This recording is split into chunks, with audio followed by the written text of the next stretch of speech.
La méthode de Dieu est de nous montrer ce dont nous avons besoin. Et réalisez-vous que cette division de l'âme et de l'esprit est nécessaire pour que votre esprit puisse agir librement, sans aucun mélange avec la vie de l'âme. Vous rendez-vous compte que c'est la parole de Dieu qui agit comme un couteau et qui sépare l'un de l'autre.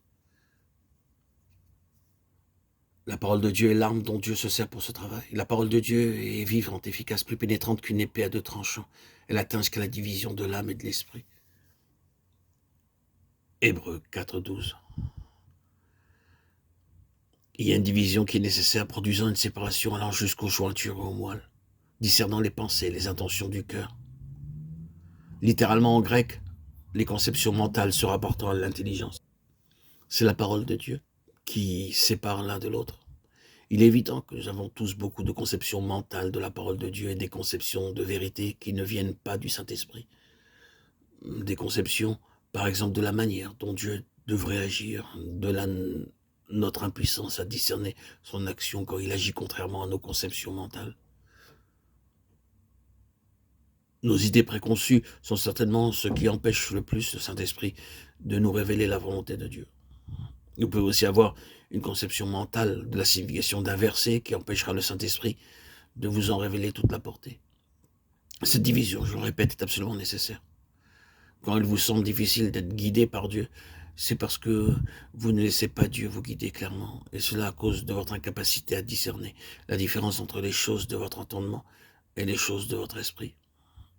De là la nécessité de connaître la croix, d'être mort selon la chair, et de laisser la parole de Dieu agir en nous comme une épée aiguë à deux tranchants, divisant l'âme de l'esprit. Le Saint-Esprit demeure dans notre esprit, son esprit dans l'homme intérieur. Le corps est le temple du Saint-Esprit. Il est vrai, mais ce n'est qu'une simple enveloppe autour du sanctuaire dans lequel il habite. Cette enveloppe, ce fourreau, peut être vivifié par la vie de Christ. Si donc l'esprit de celui qui a ressuscité Jésus habite en vous, celui qui a ressuscité Christ d'entre les morts rendra aussi la vie à vos corps mortels par son esprit qui habite en vous. Romains 8:11. Il nous faut connaître à un très haut degré cette vie divine, vivifiant nos corps, afin que nous soyons capables de soutenir la lutte actuelle. Nos forces naturelles sombreraient, c'est pourquoi Dieu vivifie nos corps mortels, pour nous permettre d'endurer ce que ni la chair ni le sang ne pourraient supporter sans mourir.